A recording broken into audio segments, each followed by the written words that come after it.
A tree is popularly known as a raw material for natural rubber production.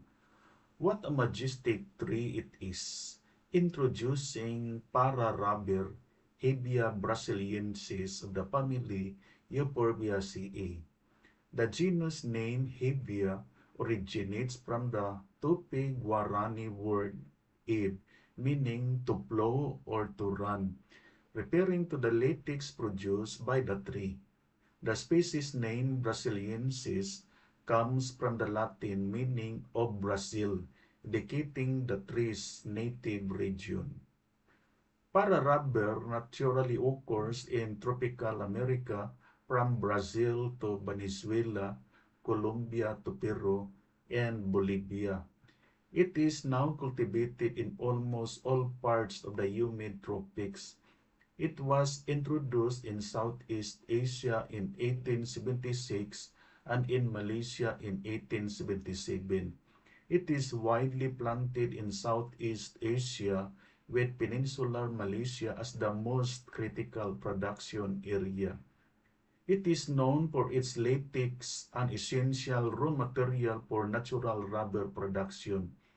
The wood was formerly regarded as a byproduct of plantations and used in making low-value end products such as charcoal or as fuel wood for brick making, tobacco drying, and rubber drying. The importance of wood for timber has only recently been recognized, as many plantations now cultivate the species for both latex and timber production. The wood is suitable for furniture, interior finish, moldings, for wall paneling, picture frames, drawer guides, cabinet handles, and others, parquet flooring, household implements, blackboard cores, pallets, crates, coffins, veneers, and glow-laminated timber for staircases and door and window components.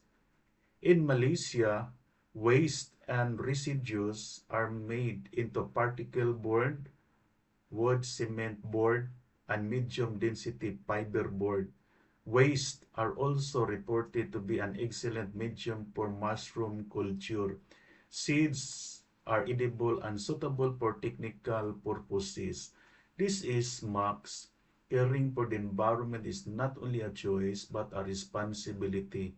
Our efforts, even if small, when combined, can make life for a better future. Thank you and God bless.